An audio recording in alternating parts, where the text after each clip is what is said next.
Thomas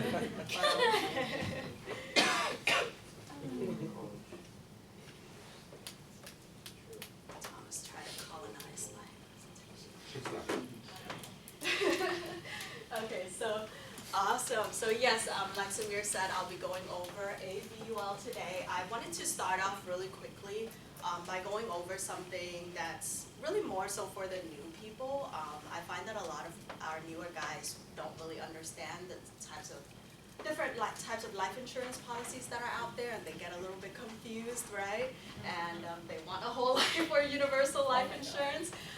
So I wanted to go over that a little bit, and for districts enough, I do have stuff for you guys afterwards as well, right? But it's not always about you guys. Just kidding, but kidding, but next year. So life insurance. So there's two types of life insurances, right? One is term insurance, and then the other is called permanent insurance. Oh, and also I do find for you guys, I do find that teaching this to them and kind of drawing it out to them also really helps them understand the studying materials a lot better as well. It just kind of like gives them a visual, right? But of course, the best way to learn about these types of products is getting out in the field, right? So that's why it's so important for you guys to go out in the field and really see it in person. That's going to be the best. So term insurance and permanent life insurance. So when you think about term insurance, it's pure insurance, right? Think about like your car insurance or your homeowner insurance. When you have car insurance, usually it renews every year, right? Or every 6 months. Well, with life insurance, you can have term life insurance that renews every every year, but you can also have term insurance that lasts longer, right? So you don't have to renew it as often. So say 10 years, 20 years, 30 years. We have the longest one in the industry, right, 35 years. But when it comes to permanent life insurance, there's really just two types that you need to understand. One is called whole life insurance, and the other is called universal life insurance. Thank you. So whole life insurance is just life insurance that has a savings component in it, okay? Whereas universal life insurance, same thing, life insurance with a savings component in it, but there's also a ton of fees, okay? So the difference between whole life and universal life is that with whole life, the cost of insurance stays the same, whereas with universal life insurance, the cost of insurance increases every year, okay? Following me so far? Yes. Right? So that's that, okay? So today I'm gonna share with you this universal life insurance by Midland Life Insurance. Please, thank you. So actually, I got this with Miss Quincia, field training her, and this was one of her friends. So I meant to put up another slide that goes over some tips, by the way, you guys. So this was through field training. Obviously, it's very, very important for you to get that policy in front of you, right? Otherwise, you're kind of arguing with no proof. And one of the easiest way is being in person does definitely help, right? If they live close to you or if they live close to the recruit, have the recruit go over to their house, especially if this is their friend or family, right? Because when the recruit is there, the recruit can literally go into their stuff and help them find it, right? This has happened so many times, and definitely with this couple, if Quincia wasn't there, we probably wouldn't have gotten this policy, right? Because you can be a little bit stronger with clients when you're in person, so that does definitely help. Although Zoom is very convenient, right? And we can do it from anywhere. But anyway, so he is a male, right? So age 30, 300,000 of coverage, and he's paying $100 a month. So this doesn't seem as bad as some of the ones that we've seen in terms of cost, right? But let's look at these fees right here. This is where it gets really bad. So as you guys can see right underneath, right? Yeah, so policy charge, one of them is already $10. And this is one of the first things that we showed them because it's the most wow. But $10, and then what's the next thing? So unit expense charge, that's Can someone do the math for me, Yeah. please? $18, $18.75. Cause It's 300,000. no, 300, no, times three. Times three. Yeah, so for again, for the new people, right, so take this number and you multiply it by 300. 300, right, cause they have 300,000 of coverage, that's 300 units that they have. Yeah, so it looks like it's not a lot of money when they put it in cents like this, right, but when you do the calculations, it's $56.25. $56. 56 plus 10, right there, that's 66% of their money going into Fees. straight fees.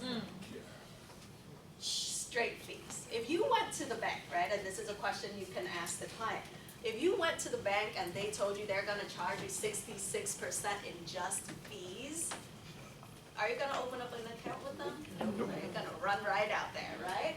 And so, let's look at the other area. So, a lot of people, they're getting these policies because they think that it's savings for their family, right? They think that this is something that they can use for retirement, for their kids' college, blah, blah, blah. Whatever the lies agents tell them, but let's go next. Thank you.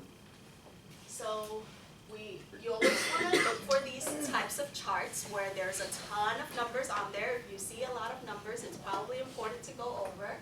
And if it says guaranteed, usually it says guaranteed values or non-guaranteed values.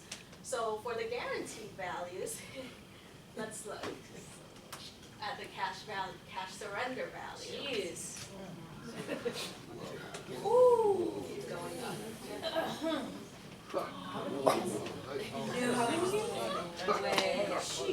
Never make money. They never make money, ever.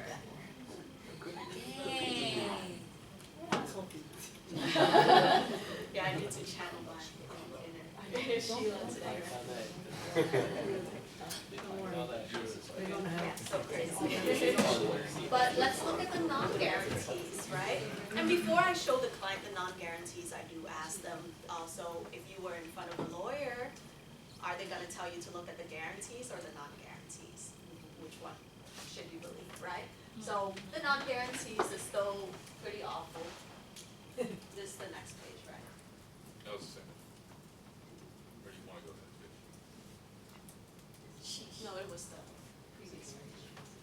Let's go to the previous page. So, first 5 years, there's nothing, and then it starts to increase, but let's see how much it goes to, like, what's like the biggest number?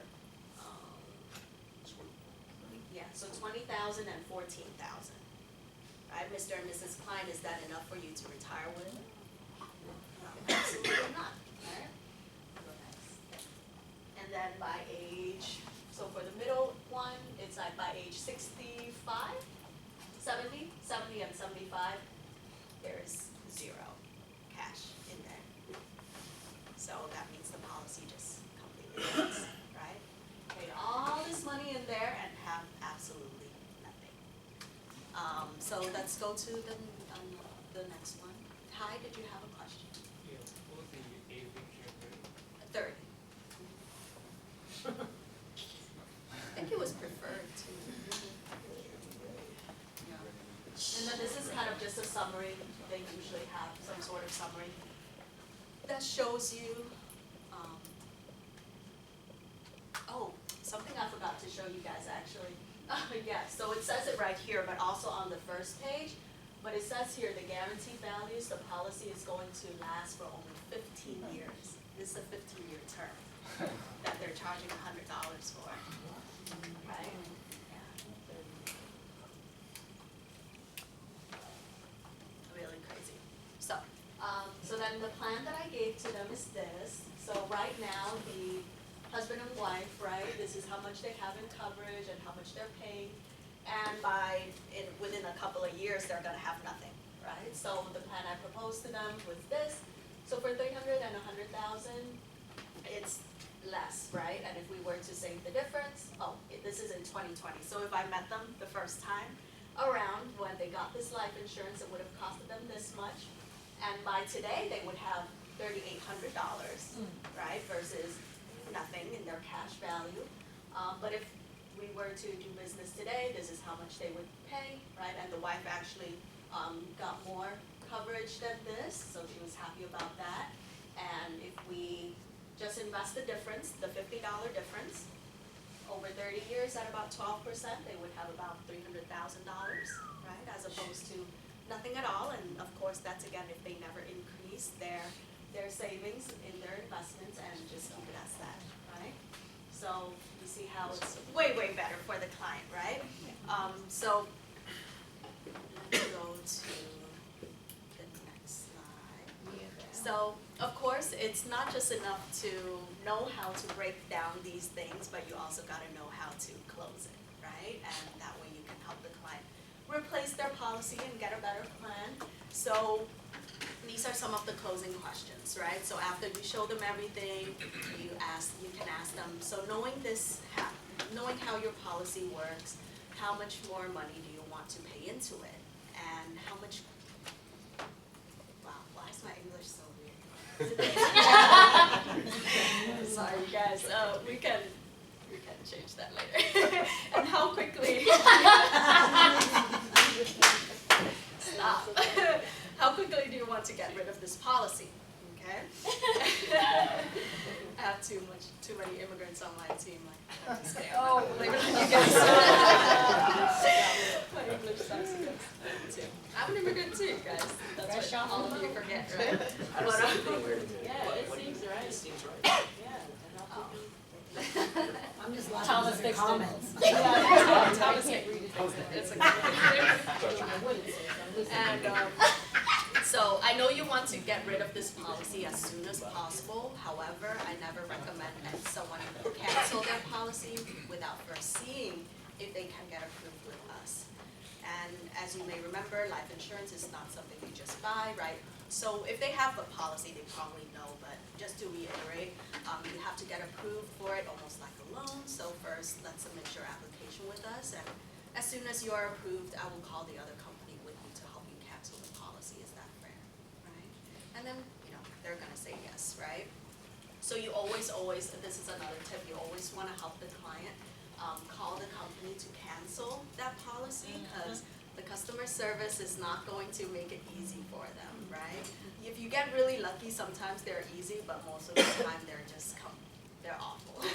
They're gonna make it super hard. The client's gonna be waiting on that phone for like 30 minutes, sometimes a whole hour before someone picks up the phone, and they're just gonna procrastinate if they do it on their own, right? So it's much better for you to make time to make that call with them if you don't wanna lose that client, right? And then last thing. I thought this was kind of interesting to share with you guys, right? Because at the end of the day, this is our crusade, right? This is the purpose of our company, is to help people get out of these insane, these really, really bad policies and help them get a much better plan, right? So only 52% of Americans have life insurance, you guys. That's 50% of people that do not, right? And then out of the people who have life insurance, 36% of people with life insurance only has group insurance, right? So actually less people than 52% has private coverage. And then 60% of people with life insurance has permanent life insurance.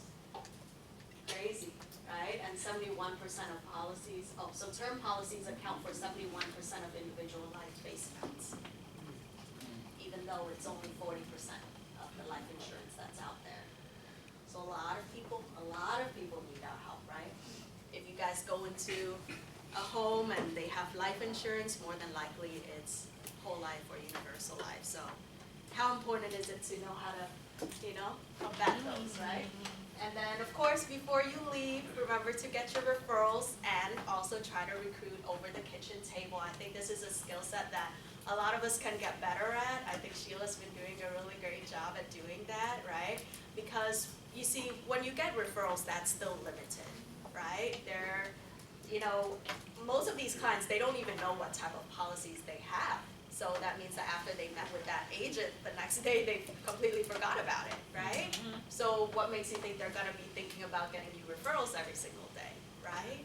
But if you recruit them, now they're in, right? right? Now they're gonna get paid for these policies, they're the ones helping these families, so you're gonna get even more referrals and clients from having them on your team, right? So don't forget to do that, but this is the end of my training, so thank you guys.